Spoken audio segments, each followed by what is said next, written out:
Hi everyone, welcome back to the channel. This is WatchArk. My name is Simone. I am a 22-year-old Italian broke watch enthusiast, and today it's going to be a bit of a different video than usual, and it's going to be a game because today I'm going to be sharing with you my dream watch collection. These are the watches that I dream of owning, and what I think would be fun to do is, if you want, share in the comments down below your dream watch collection, like your watches that you would love to be owning, which are hard to find or are very expensive, or not, it doesn't matter, but your dream watch collection. Share them in a comment down below, and maybe like in the next couple of weeks I'm going to be uploading a different video where we are going to be comparing which watches are more popular in our dreams watch collection here on WatchArk, and which are the watches that we dream of owning here. So that would be fun. I put myself a couple of rules here. Of course, I had to choose 5 watches. I couldn't choose more or less. 5 watches to compose my dream watch collection, and each watch had to be from a different brand, and that was hard. That put me in a difficult spot. I'm going to tell you where. And also here, money is not an object, availability is not an object. We have to choose whatever watch that we want. So play along, because I think it's going to be interesting to see which watches we actually want to own. If you are a Rolex YouTube channel, or we are an Omega YouTube channel, or whatever, or just Japanese watches or more Swiss watch, that would be so fun. I love statistics. I hope you do too. So without further ado, let's get right into it. The first watch is something that I think a lot of you don't expect from me, but it's actually one of the watches that I dream of owning, and it's a Cartier Tank Must, the Solarbeat version. So what can be said about Cartier? It's such a classic and iconic brand. Everybody knows Cartier as a name, but it's so iconic, that design. Of course, you might know this, but Cartier tank, the design comes from the tanks from the World War I. That is so cool, and you can actually see the similarity between the tank and the watch itself, and the fact that it's a solar watch. It's cool to me. Like, I of course prefer mechanical watches, but solar watches are very interesting to me, and my first ever watch was actually a Solar Citizen, so there's a little bit of a link there, and also it's got such a beautifully made design. It's one of the most iconic watches ever. It's so elegant, yet I think it's one of the most versatile watches out there. Of course, it's not a sports watch, but I think that you can pull it off with a suit, but also jeans and t-shirt. I think it works in some way. It's weird, but it really does work in my opinion. So this is why the Cartier Tank Solarbeat version is my first pick. The second one, it's a little more classic because it's an Omega Seamaster 300M. I specifically chose the blue bezel gray dial version because I think it's so cool to have this color combination on a dive watch. It's not really that common, but it really does work in my opinion. The Omega Seamaster 300M, I think, is one of the best spec watches out there for the price. Of course, it's a diver, so it's a very ubiquitous design, but it's not a safe design. We have a helium escape valve, which is bold to put there. The bracelet is bold as well. It's not a safe design whilst being a diver, and I really do appreciate that. I don't love watches that go for the safe route, and I love when watch brands try to experiment. And here you really see that Omega decided not to follow the steps of Rolex or any other watch brand out there. They decided to make this sort of very complicated dial, which is ceramic, and it's so beautiful. I've seen it in the flesh, and it's something that doesn't really make sense to me. Like these beautiful stripes, it belongs more on a dress watch than on a dive watch, but it actually does really work in my opinion. So I think it's a beautiful watch. It's a beautifully spec'd watch. It's a bit pricey, of course, but it's Omega, that makes sense, and of course it's got a crazy movement. Omega is very famous for their coaxial escapement, and they are master at making movements. Of course, it's a historical brand. I think this watch is really important, and I think it's got a spot in the watch market. the thing that really put me into a difficult place is that the Omega Speedmaster is actually my grail watch. It always has been.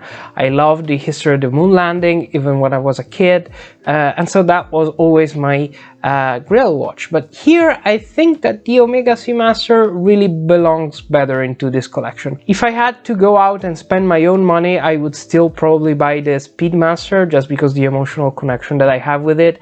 But I think the Seamaster here really does work. It's a beautiful watch in my opinion. The third watch, it's a bit of a different watch. I think you're starting to see a pattern here, and it's the IWC Spitfire Automatic Mark 18. So I love the Mark 18, the normal version, but here I think IWC solved all the problems that the watch market had with the Mark 18. It's an in-house movement. I am not crazy about this whole in-house movement thing. Of course, I appreciate it, and I love when a watch company is developed enough to produce their own movement, but it's not something of a deal breaker for me. Like, I get it, it's cool, but it's not the first thing that I look at, but it's nice to have. It's 39mm, so it's a great dimension. It's a very simple watch, but it's not lazy. Like, I have a thing for minimalism, I love it, but I hate it when designers hide behind minimalism to hide their laziness. This is very apparent with fashion watches that claim to be minimal whilst it's just lazy design. And here it's not. It's of course an historical design. IWC, a great producer, historical producer of pilot watches, and here the Mark 18 Spitfire really is an historical watch. The Fotina is something that a lot of people don't really like. I am a sucker for Fotina. I love it. It's something that I really love.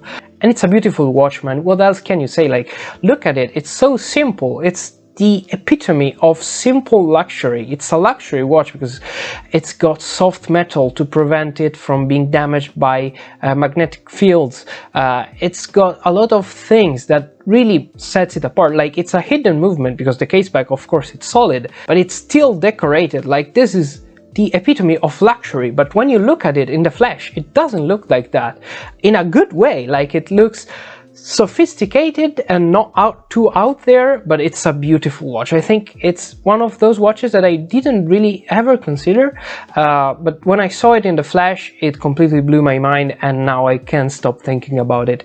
Too bad, because it's a very expensive watch, of course, whatever, but yeah, it's a very beautiful watch. I think we have to talk about IWC more in the YouTube space, so if you have the money to buy an IWC and put up a YouTube channel, do that, because I think they would be very interesting. I don't, so who cares? But yeah, it's a very interesting watch. It's I think it's a very important watch company, IWC. The fourth watch, we are almost down to the last one, is the Grand Seiko SBGM 221. It's the GMT from Grand Seiko. So Grand Seiko needs no introduction, great company. Seiko is probably the biggest watch company in the world, and their luxury lineup is very well regarded by watch collectors as a great bargain, a great value for money.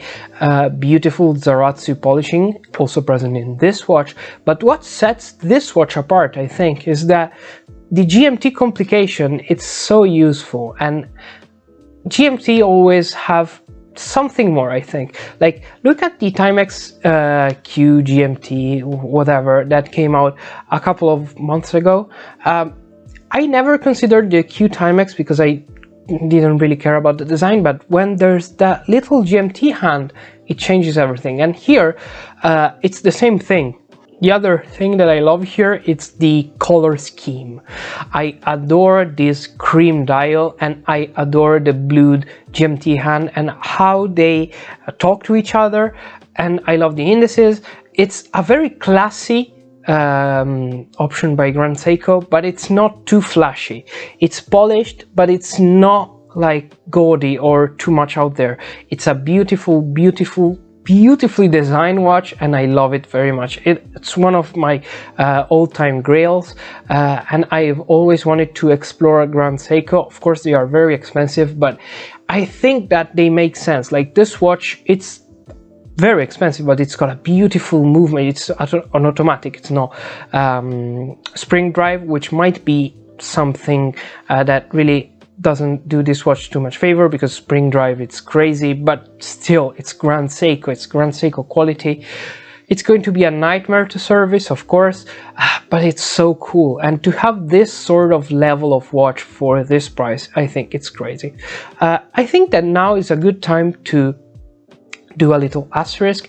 Of course, these are not reviews by any means. I have never handled this watch, save for a couple of, but I never really had any experience with these watches in my own hand. So it doesn't really make sense. It wouldn't make sense to me to review these watches. This is just a talk. Don't worry, I'm not trying to say buy this watch because it's cool. I can't say that because I never had first-hand experience with any of these. This is just like this. So don't worry, I'm not turning into one of those YouTube channels that do 20 watches that you have to buy, and I have never handled one of them, so don't worry. And the grand finale, it's going to be probably a letdown for a lot of you, because here we have, as my last piece of the dream watch collection, the Nomos Club Campus 38, the gray dial version, which is a beautiful gray. I love Nomos, and as I said a bit earlier in the video, I love minimalism, and Nomos is the symbol of minimalism done right. It's so hard to get to this level of minimal without looking boring, and Nomos constantly does this. Like here, this watch would look pretty boring, but you have an orange second hand for the small seconds. It's not something that you see every day. We have a beautiful movement, which is the legendary Alpha movement by Orient. It's their in-house design movement, handwind. It's a beautifully designed watch. The lugs are a bit long, but I don't care. I love that gray. I love the combination of numerals and indices. I love how it's an understated piece, and I love how it's the cheapest piece out of all of these by a pretty big margin. I think it's a very interesting watch, and it's maybe one of the most attainable grails of mine. It's not attainable at all. It's a very expensive watch, but relatively to all the others, it's easier to get. And yeah, I really love Nomos. If you have a Nomos, you are a watch enthusiast.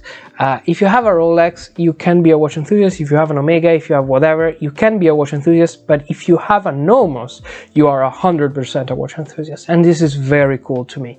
It's very cool to have this, you know, sort of, I know something you don't, because this is a Nomos, and now I'm going to explain to you why it's a great watch. I love how German watchmakers do their designs, which is obviously inspired by the Bauhaus movement, but they do it so good that it's not even funny. So Nomos Club Campus 38, last piece of my dream watch collection. So if we sum up all the prices for all these watches, we get to a total of 20,150 euros. And this is why I wanted to make this video. Like, of course the game is fun and that's fine, but I wanted to tell you something that I think is really important. Like, this hobby, it's very weird because the entry price, it's very low. Like, if you spend $15, you are already in, because the Casio F91W, I think it's around $15, 15 euros, and you are already a watch enthusiast. If you are enthusiastic about your watch, you are a watch enthusiast. But then the sky is the limit. Like, you can spend millions on watches. And I think that's great, and it's so fun that there's so much separity between the low end and the high end, and it's weird and it's fun and it's quirky, and it's something that not a lot of other hobbies have. But it's also a problem, I think.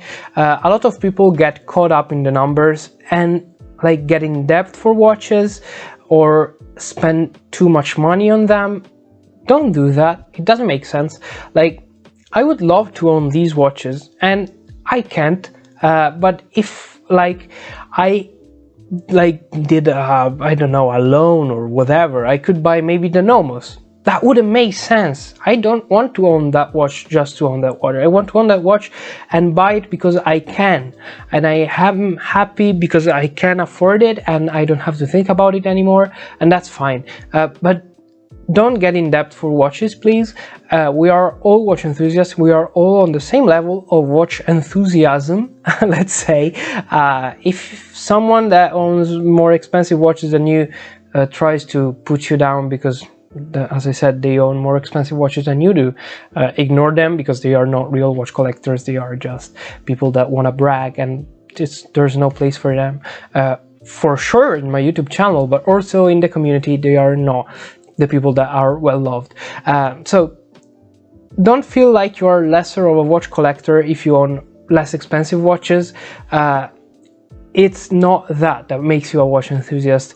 It's the enthusiasm that you put towards these outdated watches, objects that people don't really care about anymore. So I have been talking for way too much time.